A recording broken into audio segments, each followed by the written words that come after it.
My wife preferred to go out to dinner with another man rather than with me, so I followed her and went to them, and when I got there, I threw the divorce letter on their table and said, "He's all yours now, get out of my life now." She was calm until she read that our daughter would stay with me. Her face, previously serene, changed in a second. It was at that moment that I understood what she feared losing the most, and it wasn't me. The silence at that table, amidst the hubbub of the restaurant, was deafening. He, the other one, didn't say a word. He just watched, like an embarrassed spectator at a theater he never wanted to be a part of. And she finally knew the weight of the choices made in secret. But what no one there knew, not her, not him, not the waiters who stopped walking, was that that night wasn't just the end of a marriage. It was the beginning of my rebirth. But what led that woman, whom I had known for more than 15 years, who shared my bed, my fears, my joys and my dreams, to make such a low choice? What was it inside her that led her to lie, disguise, manipulate, and stab me with the coldness of someone who had never truly loved? The answer, as I would later discover, lay far beyond physical betrayal. For weeks I was a smiling idiot. I made plans. I bought tickets to a concert she said she had wanted to see for years. I prepared surprises. I woke up early just to make her coffee, the one with oat milk, cinnamon and a pinch of brown sugar. It was a small gesture, but full of love. She thanked me with a kiss on the forehead, her eyes empty. I should have noticed. She was somewhere else, even though she was sitting next to me. Her presence was an echo, a shadow of what had been. But I believed. I wanted to believe. Because those who love, deceive themselves with pleasure, delude themselves with pleasure, hope to be wrong when something inside them starts screaming. The night everything broke down, she said she was going out with a friend. One that I have never met, never seen on social media, never had her name mentioned before. This already made my stomach turn. I asked if she wanted me to take her. She declined, smiling. A rehearsed, polite, empty smile. And then came the spark. She said I was getting paranoid, that I needed to trust her, that we weren't teenagers anymore. And that broke me. Because trust is not demanded, it is built. And at that moment I realized that I was trying to keep standing a castle that had already collapsed. But I didn't say anything. I waited. I waited for her to come out wearing that dark blue dress that I had bought for our wedding anniversary. I remember she told me once that she felt powerful in it. Maybe that's why she chose it. She wanted to feel irresistible. To him. I got in the car. I pretended not to be, I followed from a distance. When I saw her entering that restaurant, my heart started racing. And then, he appeared. Tall, with his hair perfectly arranged, and a smile that showed he didn't need to hide anything. She stood up to greet him like someone who had met their teenage love again. A kiss on the cheek. A loud laugh. The woman who sat at my table every day was there with another man, living another life. I stood there for a few minutes, my hands sweating, my breath shallow. I didn't know whether to go in, scream, or cry. But inside my jacket was the letter. The paper she had made me write weeks before, asking me to have everything ready, in case something ever happened. That was more than just a piece of paper. It was my liberation. I walked in. The entire restaurant saw me. Some pretended not to notice. Others looked down. I walked over to the table. She saw me. First, surprise. Then fear. And finally, barely concealed contempt. Her lover just looked at me. He didn't say a word. Maybe he felt ashamed. Maybe he thought I would make a scene. But no. I just put the divorce letter on the table and said, "Now he's all yours, get out of my life now." She laughed. Yes. She laughed.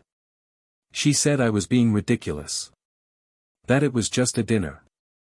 That I had always been insecure. But when she opened the envelope and saw what was inside, she turned pale. Not because of the divorce. Not because she lost her last name. But because of the full custody of our daughter. Because she lost the right to have her unconditional presence.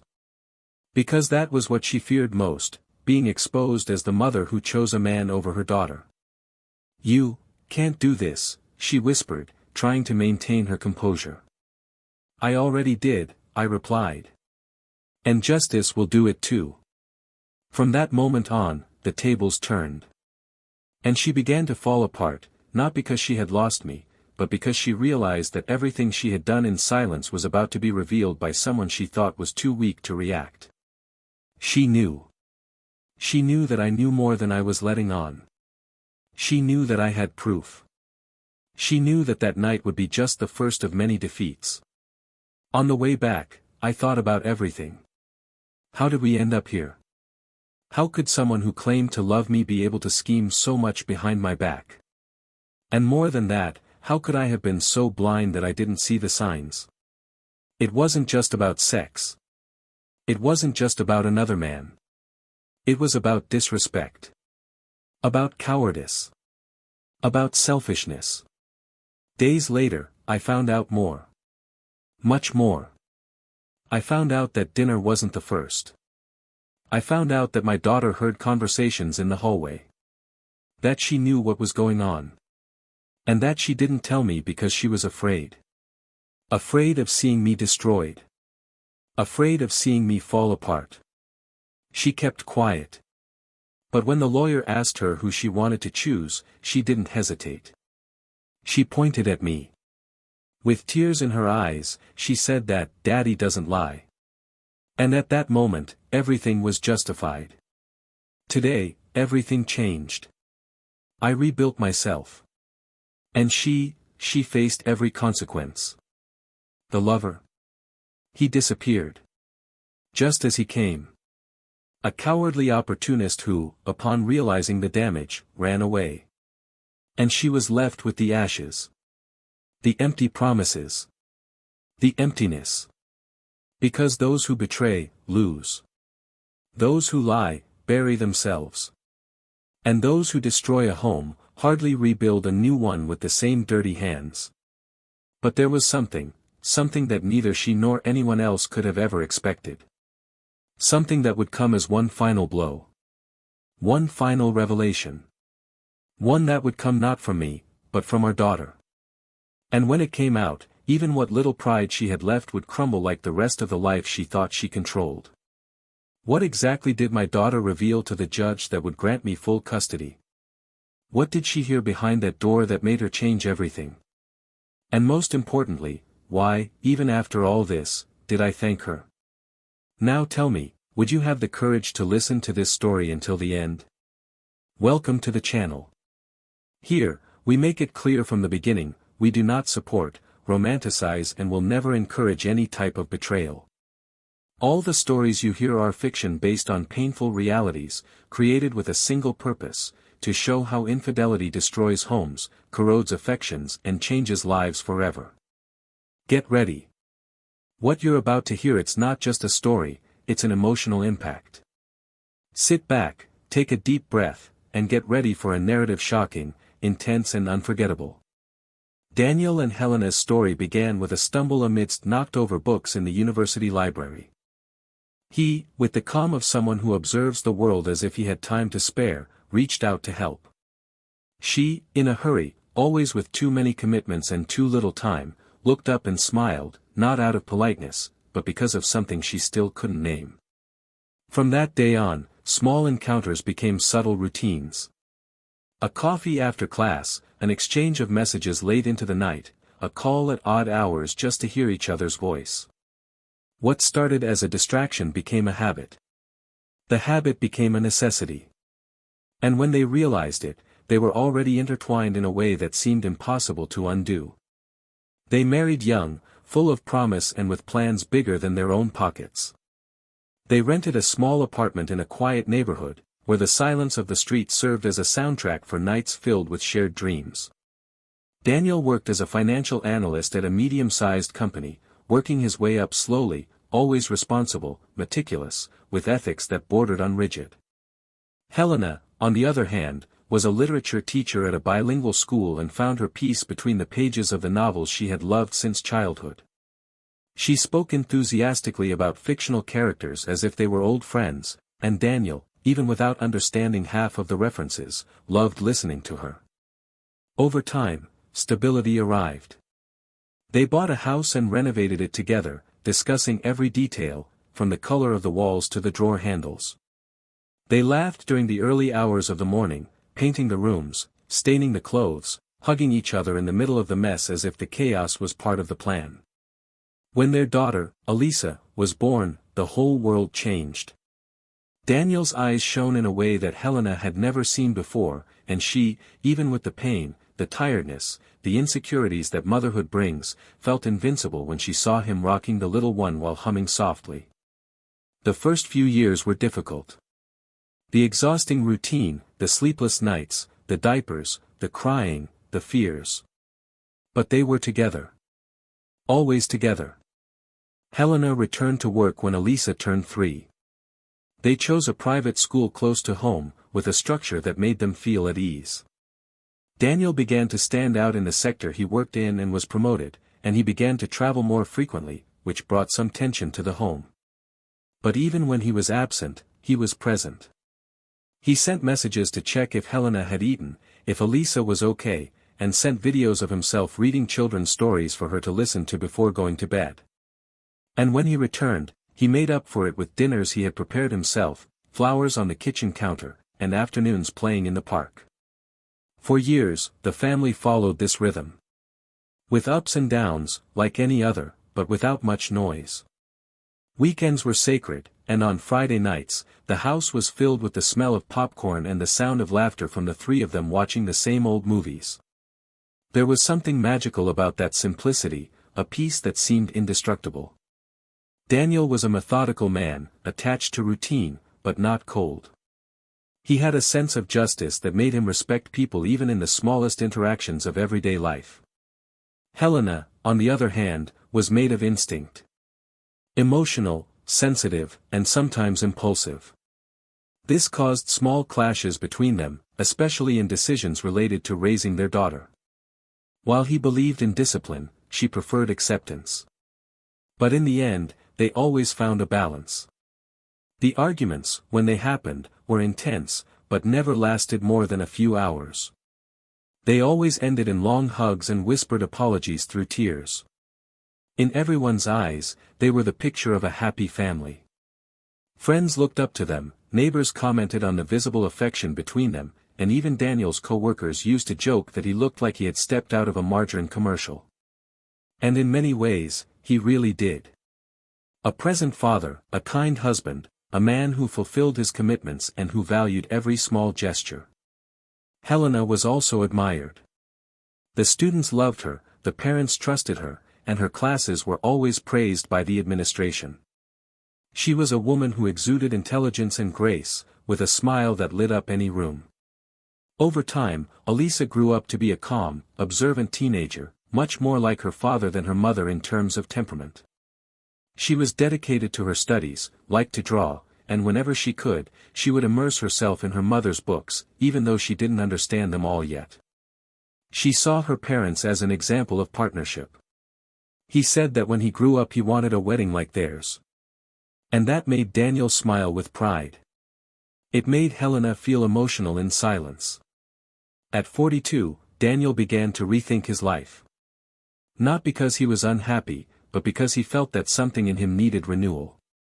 He bought a bicycle and started riding in the afternoons, changed his haircut, and planned trips that he had never taken before. He shared all of this with Helena, always trying to include her in each new plan, each new step. She smiled and agreed, but often seemed distant. He attributed this to fatigue from work, hormones, and routine. Never to a lack of love. One night, Daniel prepared a special dinner. He bought wine, lit candles, put on some background music, and waited for Helena to arrive. She walked through the door with tears in her eyes. She said it had been a long day, that she was exhausted, and that she just wanted to take a shower and go to bed. He understood. He blew out the candles, put away the wine, and helped her take off her shoes. He didn't mention her favorite dish that she had spent hours preparing. He didn't complain about the lack of conversation. He simply hugged her while she said, "I'm sorry I couldn't be there today." And at that moment, he didn't realize it, but there was something in that sentence that wasn't just about that night. In the days that followed, the routine changed subtly. Helena started going out more. She said it was for school meetings, advanced courses, meetings with friends she had never met. Daniel respected her. He trusted her. And when Elisa asked where her mother was, he answered naturally. Sometimes he would call and she wouldn't answer. Other times, she would come back later than usual. But she always gave plausible excuses. He wasn't the controlling type, he never had been. And that, perhaps, was his greatest virtue, and his greatest mistake. Communication between the two began to fray almost imperceptibly. Small silences that were once comfortable have become abysses. Dinners at the table with the three of them gave way to quick meals at different times. Conversations were limited to Elisa, bills to pay, and future plans that never got off the ground. Daniel tried hard to rekindle the flame, but he felt he was alone in this attempt. Still, I didn't give up. Because he believed. He loved. Helena, on the other hand, seemed to be in a different place. She continued to be affectionate with her daughter, kept a smile on her face, but her eyes betrayed a sense of uneasiness. When Daniel hugged her, she hugged him back, but there was something missing there. Something that could not be explained with words. And he felt it. He sensed it. But he preferred to silence the internal scream that was beginning to grow. Still, no one could have imagined what was to come. The apparent stability, the image of the perfect couple, the reflection of a home built with so much effort, all of that was about to collapse. But the most painful, the most unpredictable, would not be the loss. It would be the discovery. And it would come not from an adult, not from a detective, not from a mistake made on impulse. But from someone no one expected. And once the truth emerged, there would be no turning back. Because certain truths have the power to burn everything around them. And this time, it would be no different. Daniel began to pay more attention to details. Small changes in behavior that had previously gone unnoticed began to occur with disturbing frequency. Helena's outings became almost daily, and were always surrounded by unlikely emergencies or improvised meetings. When he asked questions, he received soft answers, accompanied by hurried kisses and promises that he would return soon. There was a lightness in her gestures, but a rigidity in her eyes. It wasn't coldness. It was something worse. It was distance. A present absence, as if part of her was already somewhere else, connected to another reality that no longer included Daniel. Elisa, increasingly perceptive, began to withdraw. The curious glow of adolescence gave way to prolonged silences. She didn't ask questions, but her eyes seemed to scream what her mouth didn't say. She spent more time in her room, avoided family meals, and sometimes watched her mother with an expression that mixed disappointment and sadness. Daniel noticed, but hesitated to intervene. I thought it was just a phase, a typical adolescence, and that she would soon open up. But something inside him worried him. A silent restlessness that kept him awake at night, staring at the ceiling, remembering words spoken, gestures misinterpreted, absences too justified to be true. On a sultry afternoon, after an unexpectedly cancelled meeting, Daniel arrived home earlier than usual. He expected to find Helena preparing something in the kitchen or perhaps reading on the balcony, as she did on her days off. But the house was empty. Too quiet. Elisa wasn't there either. He called his daughter and she answered with a tense voice, saying she was at her best friend's house for a school project. He thanked her and hung up. When he went to the bedroom, he found the bed made, but one of the closet drawers was open. Inside it, a bottle of new perfume, with a strong and unfamiliar scent, one he had never smelled on her. Next to it, a pair of lingerie still with the tag, very different from the ones she usually wore. Daniel touched the fabric with his fingers, feeling his stomach tighten.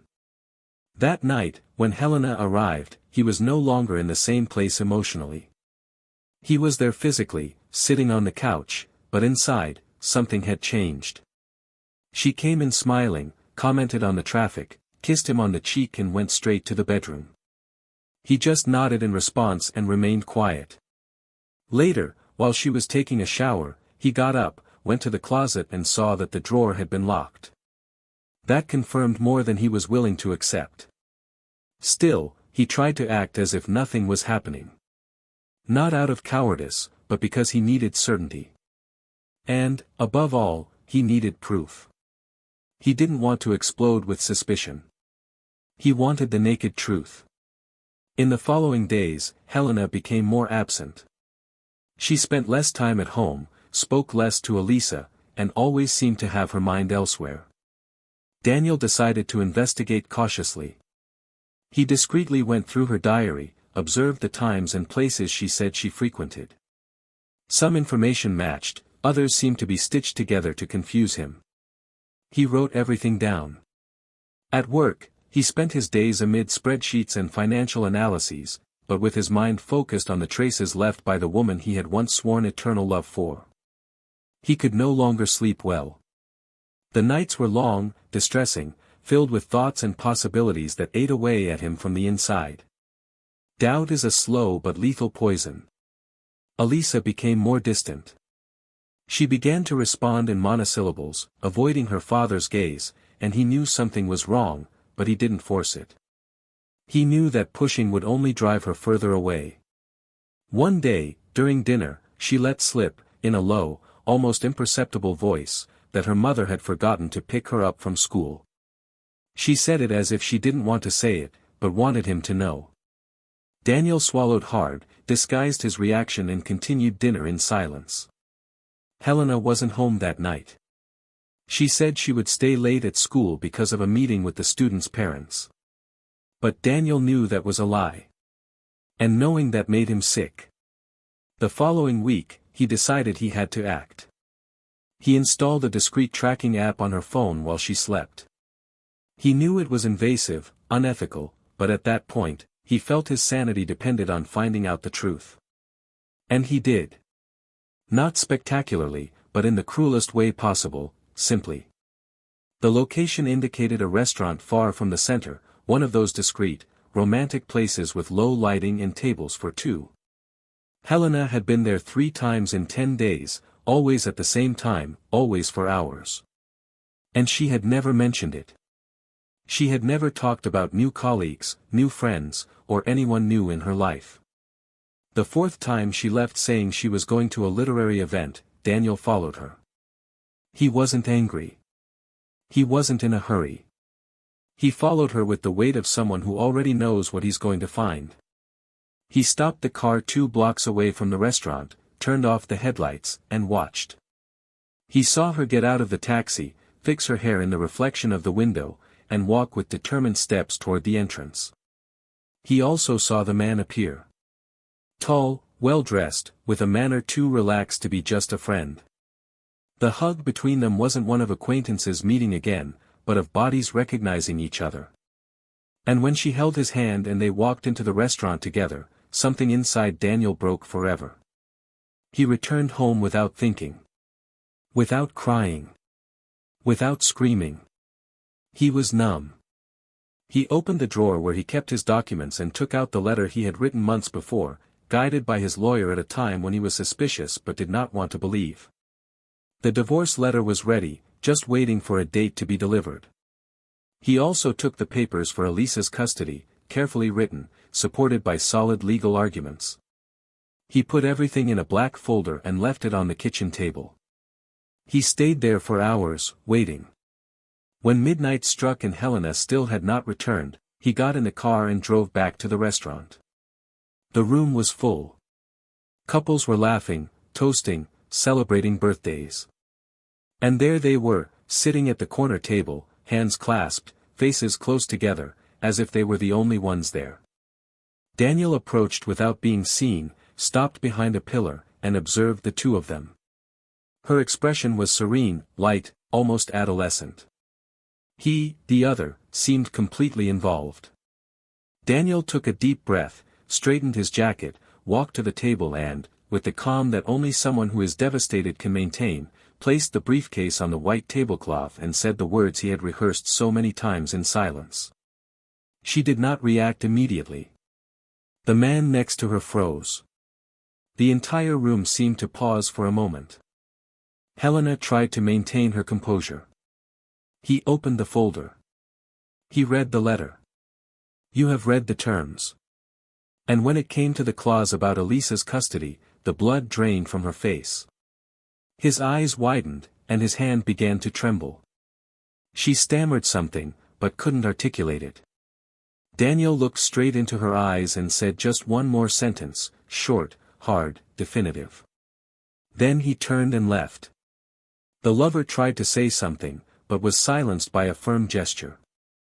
As he left the restaurant, Daniel felt the air in his lungs as if he was breathing for the first time. But what he didn't know yet was that the deeper truth of that story had not been revealed. There was still something hidden. Something that would change everything. And it would come from where he least expected it. The next morning, the silence was piercing.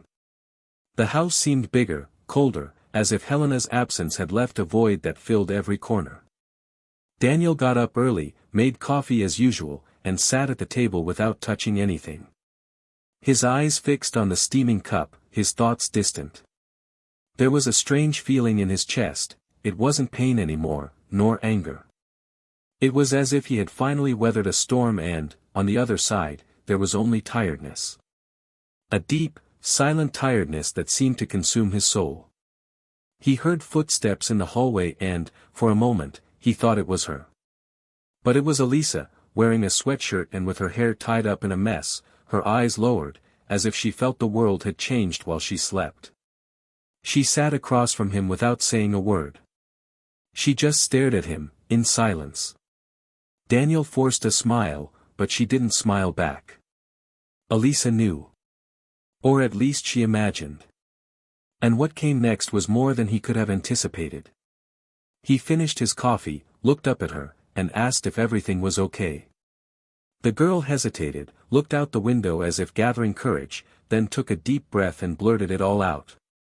She said she needed to tell him something she had been holding in for weeks but didn't know how to say.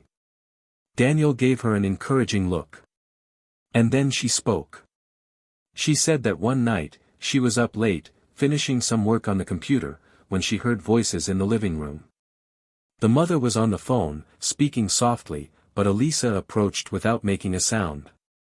He heard the entire conversation hidden behind the kitchen door.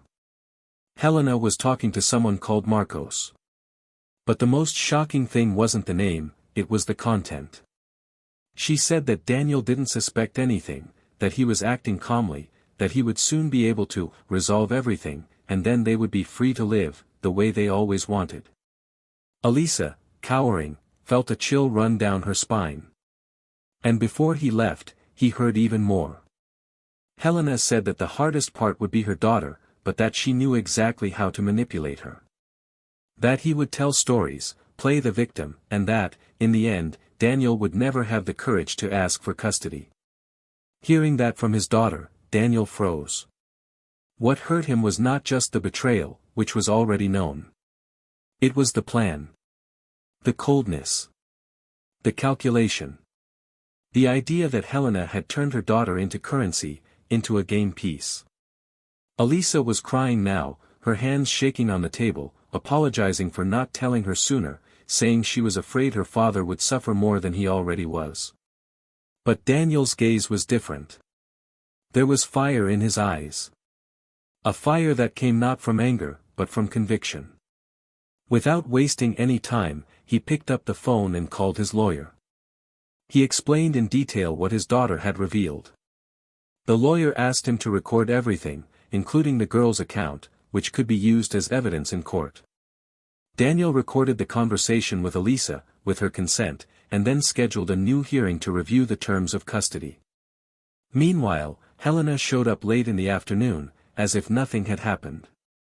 She tried to enter lightly, saying that she needed to talk, that she had been taken by surprise by the divorce, but that she still wanted to discuss custody in a balanced way. Daniel remained silent for a few moments, then asked her to sit down. He looked at her firmly, as if holding his own pain with both hands, and said that something had changed. Helena, visibly uncomfortable, tried to soften her tone, saying that they were still Elisa's parents, that they needed to act maturely, that they could reach an agreement. That was when Daniel interrupted her.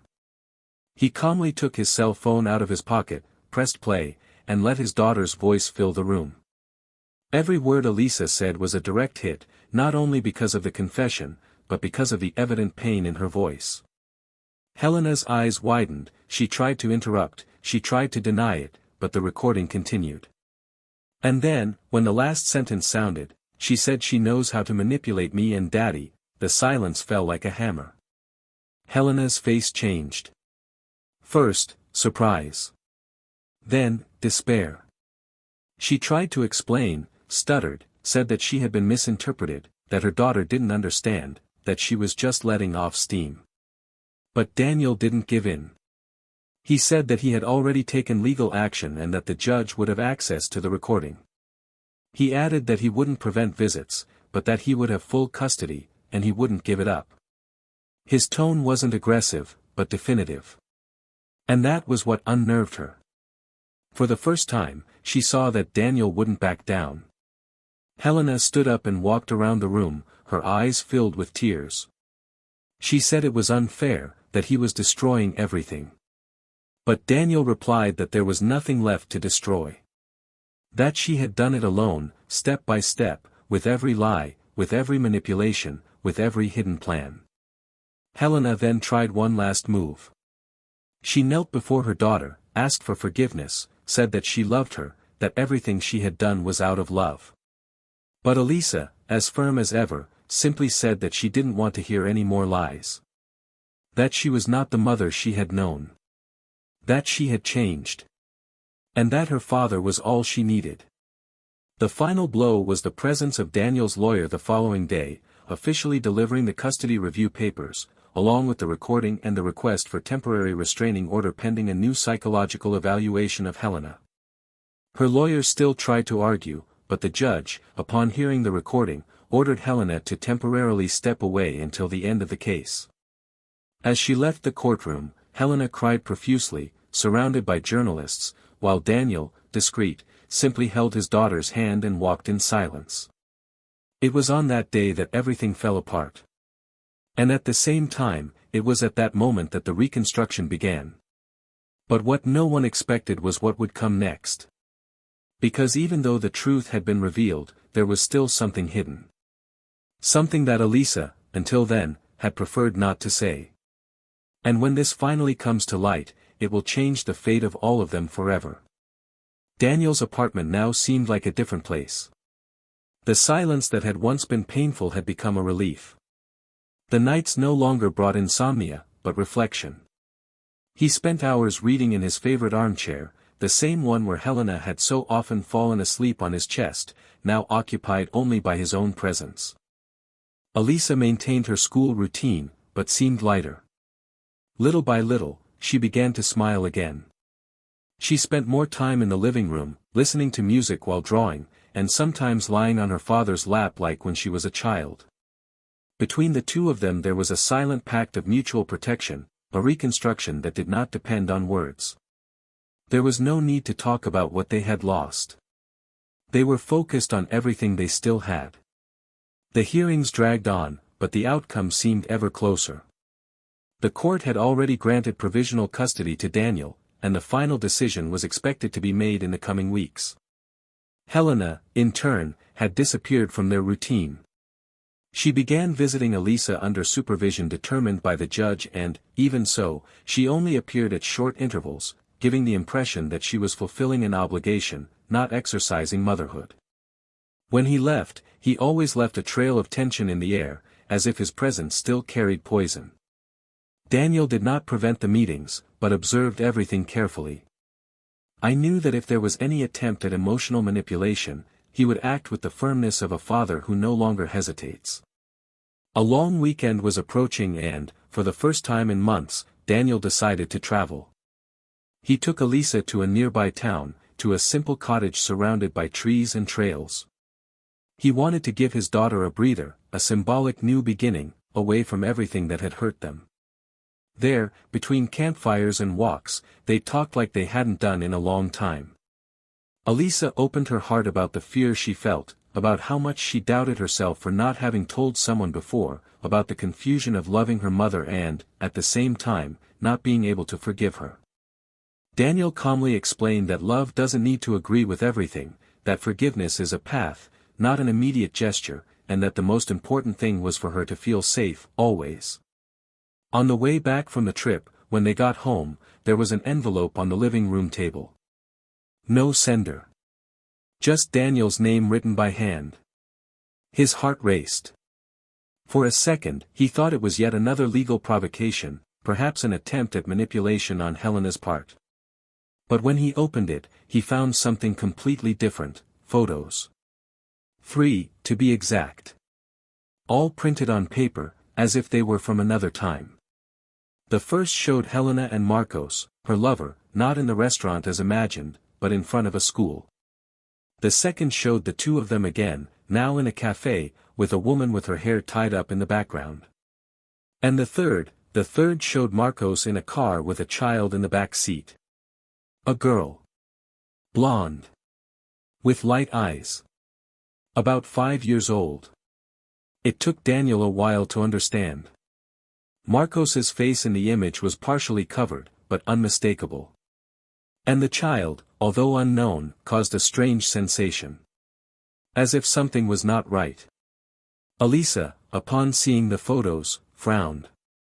She pointed to the woman from the cafe and said, hesitantly, that she had seen her before.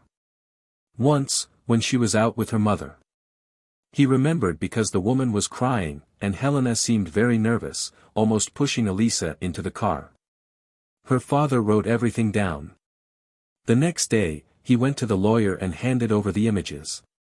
He wanted to understand what was there, even if it was something he was not ready to know. The answer came quickly. In less than a week, the lawyer returned the call with a tense voice.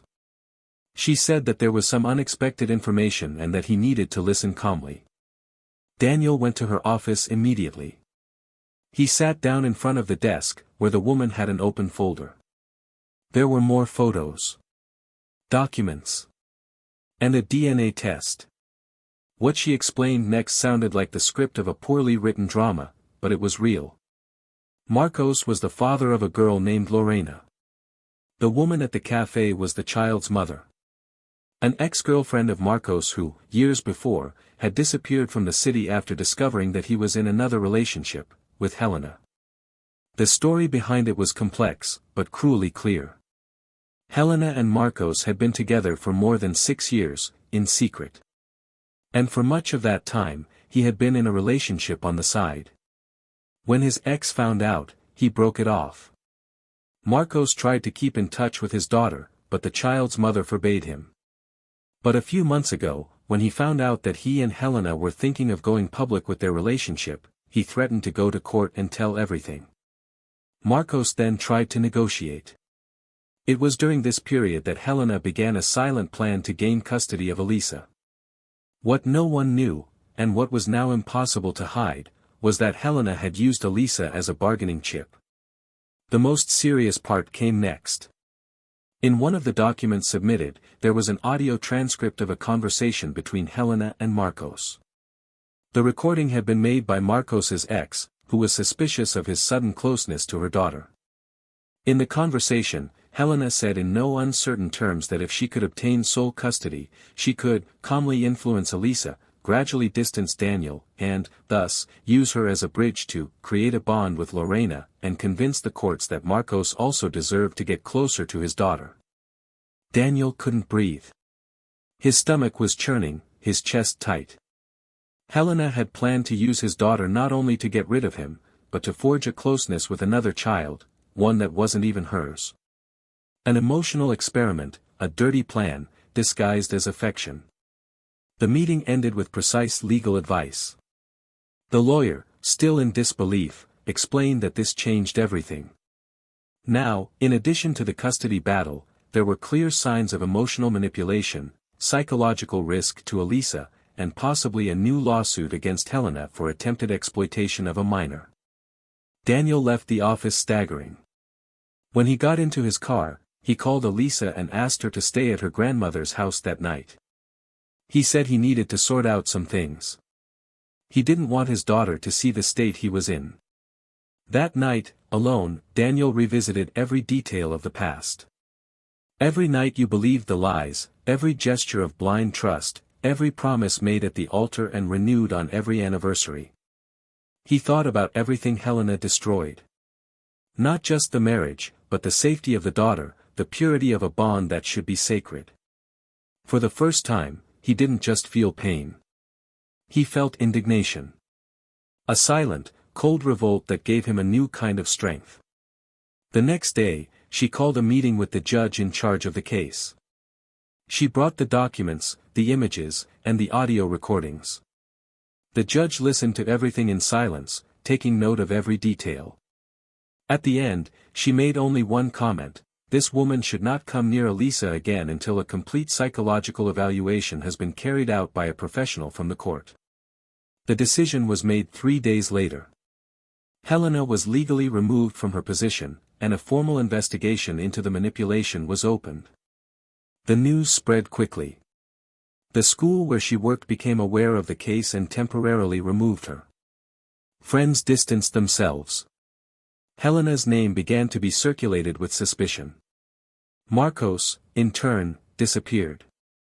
He was last seen leaving the condominium where he lived, and since then, there has been no contact. Little Lorena's mother filed a formal request to prevent him from getting close to her daughter. Daniel then breathed peacefully for the first time. He knew there were still battles ahead, but the worst of them, doubt, was over. Elisa was now sleeping peacefully. She was drawing again, smiling, making plans. And he, despite the ruins, was beginning to believe that one day he could love again.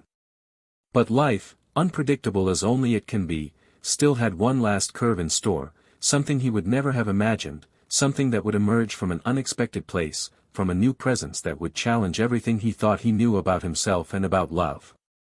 The days that followed the court ruling were filled with a strange sense of suspension, as if time had slowed down so that each part of the truth could finally rest in its rightful place. The routine, no matter how much it tried to appear normal, carried the shadow of everything that had been exposed. Daniel continued to wake up early, take care of his responsibilities, prepare Elisa's breakfast, and accompany her to the school gate with the care of a man who, even in pieces, did not let the pieces show. He had developed a tough serenity, a kind of emotional shield that kept him firm in front of his daughter, in front of the world, but that internally exacted a high price. He no longer cried, but exhaustion accumulated on his shoulders like invisible armor. He was no longer the same man, and he knew it. What he did not yet know was what would come of him after all this. Elisa, in turn, began to experience a new type of adolescence, marked by the emotional freedom that her father's constant and secure presence provided. She talked more, smiled more, asked more questions. The mother's silence, now absent due to judicial imposition, was no longer a burden, but a space that was gradually being filled by new references of care. She was trusting again, and it showed in the little things, the way she called him back when he was distracted on the couch, the insistence on having dinner together, the questions about the past that she had previously avoided.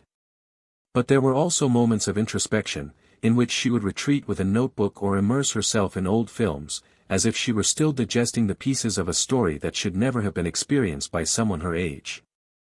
Daniel didn't allow himself to think about starting over. He was too involved in trying to stabilize the present. He felt that any distraction could put them at risk again.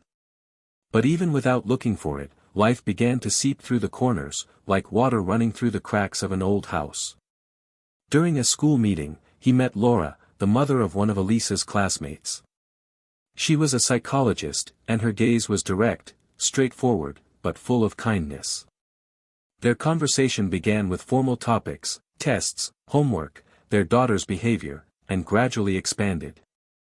She knew nothing about his history, and so, with her, Daniel was able to be just a man, not a victim. Their meetings became more frequent, discreet, and always focused on their daughters. There was something comforting about the natural way their conversations flowed. Laura didn't force questions, didn't try to fix anything, she just listened. And, at that moment, that was exactly what he needed. One afternoon, when he picked Elisa up from school, he found Laura sitting on a bench in the square near the gate. She greeted him with a restrained smile and offered him space on the bench. Daniel hesitated, but sat down. They talked about books, about the dilemmas of adolescence, about the difficulty of finding time for himself. He found himself laughing, something he hadn't done lightly in a long time. And he realized, with an almost childish strangeness, that he missed this. Conversations without pain, without the weight of the past. But at the same time, a silent guilt began to grow inside him. As if living again meant, in some way, betraying his own pain. And there arose the most unexpected dilemma: would it be fair to allow himself to move on when his daughter was still trying to understand her own feelings? When the wounds were still so fresh? When the woman who destroyed him was still part, even if distant, of the fabric of his story? This guilt accumulated over the following days. Laura, sensitive, noticed the change. He kept his distance, but he didn't disappear. I sent spaced messages, without charging. I hope you're all well, Elisa forgot a notebook here, good luck with the school board meeting.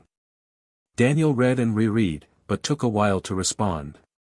I didn't know what I wanted, I didn't know what I deserved. And this feeling of unworthiness was one of the most silent legacies of betrayal. Because when you are betrayed, something deeper than trust is broken. You break the belief that you are enough, that you are worthy of full, loyal, constant love.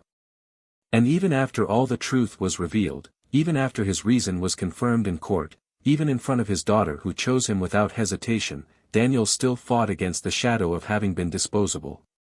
It was on a Friday night, during a storm, that everything seemed to change. Elisa was in her room, listening to music, and Daniel was going through some old documents in the office when he found an unmarked brown envelope. Inside, there were drawings made by Elisa when she was still little.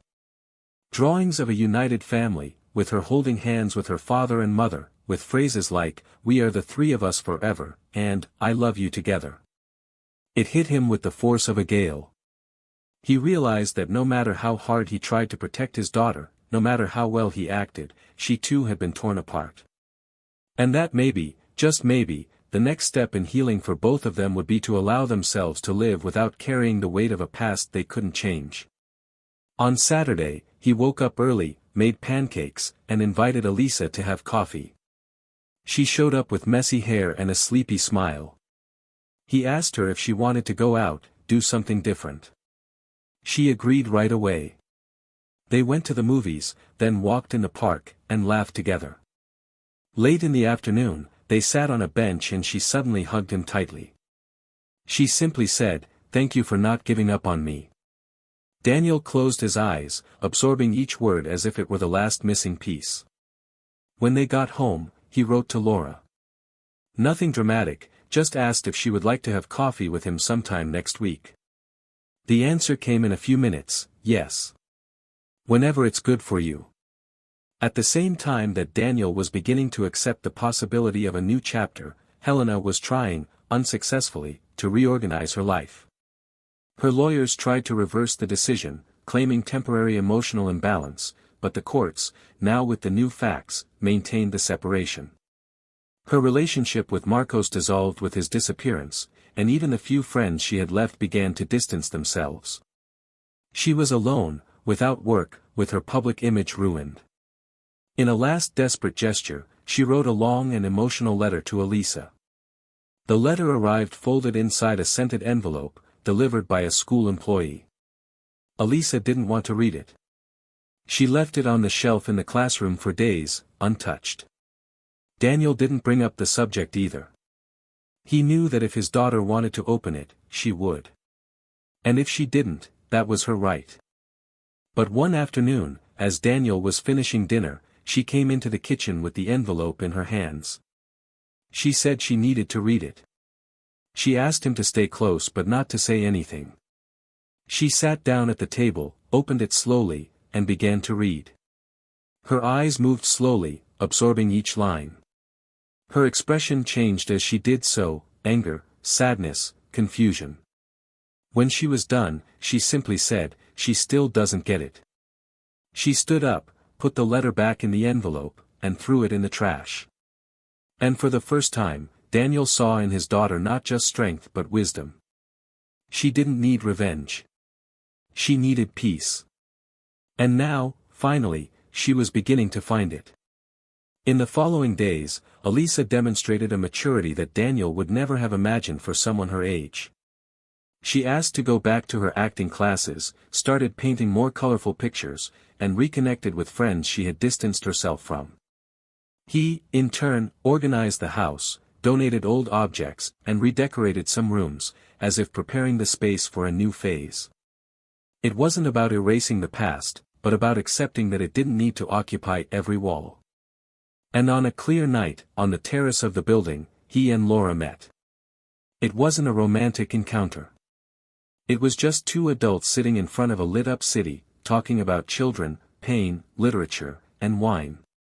But there was something in her eyes, and in his, that suggested that perhaps life, after all, still knew how to surprise.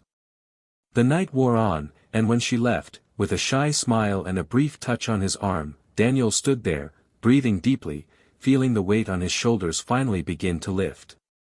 He didn't know what would come next, but he knew he was ready. Not to forget what he had experienced, but to experience something new, even with the scars. And now, for the first time in a long time, there was light at the end of the road, and it came from within. Spring was announced with timid rays of sunlight coming through the living room curtains, softly illuminating the objects that Daniel had left in the same place for months. There was something symbolic in that light that was slowly invading the house, as if life, after having devastated everything, was now creeping back in through the cracks in the windows. Elisa had already left for school, and he was drinking coffee in silence, his mind still slow. He was thinking about how, even with everything he had experienced in the last few months, he was still able to feel the weight of a decision he had yet to make. Laura was appearing more and more in his thoughts, not as a distraction or an attempt to erase the past, but as a serene presence, walking alongside what he had become. There was a subtlety in the way she approached him, always respecting his limits, without rushing, without making demands. He was beginning to realize that perhaps true love was not the kind that consumes us and makes us forget ourselves, but rather the kind that accepts us exactly as we are after the storm passes. That night, she invited him to dinner at her house. He hesitated before accepting, not because he was afraid of her, but because he knew that when he walked through that door he would, in fact, be starting something new. He brought a bottle of wine and an old book of poetry that she had mentioned she liked. Laura's house was simple and cozy, with the scents of lavender and jasmine. There were hand-painted paintings on the walls and a bookshelf that was as high as the ceiling. They ate dinner by candlelight, laughed at silly things, talked about childhood, about the dreams abandoned throughout life and about the choices that, so small, shaped entire destinies. At one point, Laura took off her shoes, curled up on the couch and asked, almost in a whisper, what Daniel still felt about Helena. He remained silent for a few seconds, looked at the candle flame and replied that he no longer felt love, nor hate, nor pain, only a strange kind of compassion. He said that he now understood that some people only know how to love in a wounded way, and that it is impossible to build something lasting with someone who has not yet learned to heal. In the following days, Daniel and Laura began to see each other more frequently. There were no promises or exaggerated declarations, but everything happened with a lightness that he had never experienced before. Elisa knew. Not because he had told her, but because she noticed a subtle change in her father, the smile that returned more easily, the music that played softly in the house, the more attentive way he dressed. One afternoon, when she saw him getting ready to go out, she approached him and simply said, "I like her, you deserve this." Daniel, unable to contain his emotion, hugged her as if that gesture contained all the relief in the world, all the new beginning he had never dared to ask for. Meanwhile, Helena was fighting her own battle. The lawsuit had already formally separated her from her daughter, and her attempt to reverse the decision had been denied again.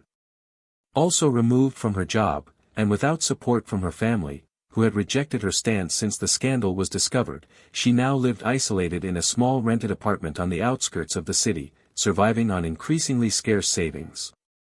She tried to convince herself that she had been the victim of a distorted narrative, that the world had turned against her without understanding her.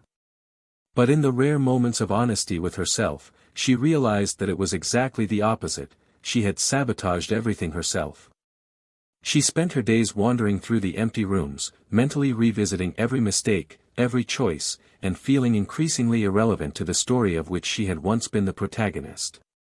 On a cloudy morning, Helena received notice that the final trial regarding Elisa's custody was scheduled for 3 weeks from now. This destabilized her. He knew that legally his chances were slim, but he still held out hope that an emotional turnaround could turn the tide. He decided he needed to speak to Daniel in person. Not to ask for forgiveness, nor to beg, but because I needed, somehow, to be heard. I called 3 times and he didn't answer. He sent a short, direct message, asking for just a few minutes, a coffee, a conversation between 2 adults who once shared a life. Daniel read the message and took a while to respond. Not because he was afraid of what he would hear, but because he doubted what she really meant. Still, he replied that he would meet her the next day, at a cafe near their old house. When he arrived at the agreed location, he saw Helena sitting at the window, nervously fiddling with the strap of her bag. She had aged in the last few months. Not because of wrinkles or tiredness, but inside. There was something in her eyes that hadn't been there before, an acknowledgement of failure, no longer disguised by pride. Daniel sat down without smiling, and she began talking before the coffee even arrived. She said she didn't expect reconciliation, nor pity, nor a second chance as a mother, but that she needed to say what she never had the courage to say. She said that she spent the last few years feeling empty, disconnected, and that the betrayal was not just an escape, but a desperate attempt to feel alive. She said she never loved Marcos, that everything they did together was driven by impulse, by ego, by a silent desperation to become someone she herself didn't know who she was. Daniel listened to everything in silence. When she finished, he took a deep breath and replied that he didn't hate her, but that he would never be able to trust her again. He said he hoped that one day she would forgive herself, not for him, nor for Elisa, but for herself. Helena nodded with tears in her eyes and, for the first time, didn't try to change the course of the conversation. She thanked him, paid the bill and left without looking back. Daniel remained there for a few minutes, watching the movement on the street, until he realized that encounter had, in fact, ended a cycle. In the following weeks, things began to fall into place more naturally. The trial was quick. The judge kept Elisa's custody with Daniel and authorized monthly supervised visits, under the supervision of a social worker. Helena did not object. She simply signed the documents, left the room and, without saying a word, disappeared from the group again. Elisa did not comment on the outcome. She simply handed her father a drawing of 3 smiling people, and in the center, a tree with open branches. She said that now she felt like she was growing up again. Shortly after, Daniel invited Laura and her daughter to lunch at his house. She personally cooked, arranged the table with flowers and played soft music in the background. The 2 families integrated easily. Elisa and Laura's daughter seemed to understand each other with a look. Amidst the laughter, stories and smiles, Daniel realized that he had built, even without realizing it, something he never imagined possible, a new home. A place where the mistakes of the past no longer had power, where love was born from respect and presence, not from idealization. That night, late, after the visitors had left and Elisa was asleep, Daniel went up to the terrace and looked at the city lights. He sat on the same bench where he had so often reflected on his losses and pain. Laura appeared a few minutes later, carrying 2 glasses of wine. She sat down next to him and offered him one. They sat there in silence for a while, just breathing together. Then she spoke, in a low but firm tone, have you forgiven yourself yet? He looked at her, unhurriedly, and replied, I think I'm learning. One day at a time. And in that moment, Daniel understood that forgiveness was not an end, but a path. That love, when true, is light. And that, even after everything, there was still a lot to be lived. Not as before, but as now, with awareness, with courage, with truth. And that, in the end, was what made it all worth starting over. Time, as always, followed its course, indifferent to the weight of the scars each person carried.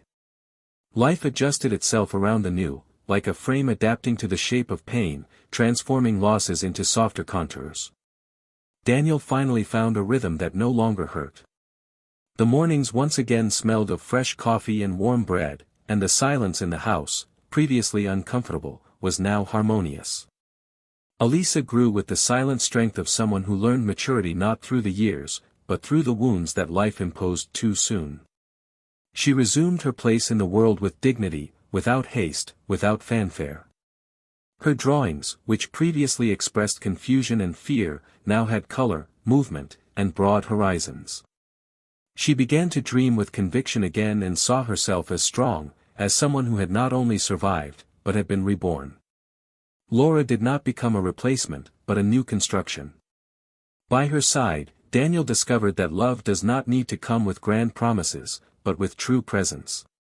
They remained down to earth and attentive to each other, respecting spaces and traumas, offering security before passion, care before plans.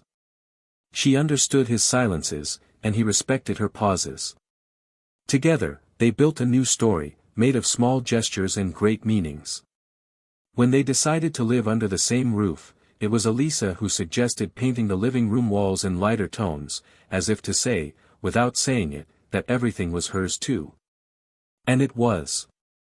Because she was the one who put together the pieces of her father, who showed him that the truth, even if hard, is always liberating, and that love, to be true love, needs to be whole. Helena, on the other hand, was slowly sinking into a mirror from which she could not take her eyes off. Legal distancing was consolidated, and supervised visits became sporadic, almost symbolic. At each meeting, Elisa seemed more distant, more autonomous, more protected. Helena tried to regain her old identity, but the name no longer carried the same weight. He tried to look for work in other cities, but lawsuits and public records made that increasingly difficult. He tried to reconnect with old friends, but found closed doors and suspicious looks. Her phone hardly rang anymore, and her inbox would be empty for days. In the mirror, she saw a version of herself that she never imagined she would find before, a woman alone, undone, and, most cruel of all too aware of what she had lost. On a belated impulse, he decided to write a book. She spent her days locked away, writing memoirs, trying to find, in words, some form of redemption. But when he revisited each chapter of his life, he came across a script of wrong decisions and false loves. She discovered that she was not a victim, as she had tried to believe for a long time, but the author of her own shipwreck. He finished the manuscript and put it away in a drawer. Never had the courage to publish. That was not a work for the world. It was just a paper-shaped mirror. In the end, she began to live discreetly in a smaller city, under a new name, without ties, without memories, only with the solitude that she herself chose and cultivated. Marcos never reappeared. The investigations failed to locate him, and his ex-partner's attempts to secure some kind of compensation failed. For many, he was just one name among many others involved in similar stories. For Daniel, he was irrelevant. A chapter that didn't even deserve to be reread. The focus had never been on him. It was always on what Helena allowed to happen, on her choices, on what was done with the trust she had placed in him without reservations. Daniel never sought revenge. He wanted justice. And he got it. But, more than that, he rebuilt his own dignity, and that was priceless. Years passed. Elisa graduated from high school with honors. She chose to study psychology, perhaps as a way to understand what had happened, perhaps as a way to ensure that other people would not go through the same thing. Daniel watched her with pride, seeing in her not only his daughter, but a woman in the making, aware, strong, empathetic. When she went up on stage to receive an award for a social project focused on mental health for young people, he gave her a standing ovation, with tears in his eyes and his heart full of the certainty that everything, absolutely everything, had been worth it to get to this point. Laura had become a solid partner. Together, the two of them managed a light routine, with room for mistakes and learning. They never tried to erase each other's past. On the contrary, they respected the pain they had experienced as part of what made them real. On Sundays, they drank coffee on the porch, exchanged books, and planned short trips without great pretensions. They were happy, not because of the absence of problems, but because of the honesty with which they approached life. They had no need to prove anything to anyone. What they felt was enough. And one summer afternoon, while the house was full of voices, friends, laughter, Elisa and college friends scattered around the kitchen, Daniel stepped away a little and went into the garden. He sat in the rocking chair he had restored months earlier. He looked at the orange sky and closed his eyes for a few moments. He remembered the man he was, the days when he didn't believe it would be possible to continue, the moments when he felt weak, lost, disposable. And when he opened his eyes again, he felt such a silent peace that it made him smile with slight relief. There, in that moment, he finally understood that his story had not been about betrayal. It had been about rebirth. About the power to rise again even after the most brutal fall. Elisa appeared on the porch with 2 glasses of juice. She sat down next to her father and, without saying anything, handed him the glass. They toasted, and she simply said, "I like who you have become." He smiled, put the glass aside, and replied, "And I have become this way because of you." This was the story of Daniel, Helena, Elisa and Laura. A story of betrayal, yes, but above all, a story of reconstruction, of strength, of difficult choices and of endings that, even after chaos, can be beautiful. Now, we want to hear from you. What did you think of this story? Leave your comment below, we want to know your opinion. And of course, if you haven't subscribed to the channel yet, take the opportunity to subscribe now. Here, you'll see strong, real, and moving stories, but, above all, they show how betrayal can destroy everything that was built with love, trust, and dedication. Remembering once again, this channel does not support any type of betrayal. All the stories here are fictional, and our goal is to show, in depth, how much this type of attitude can mark lives irreversibly. Until the next story.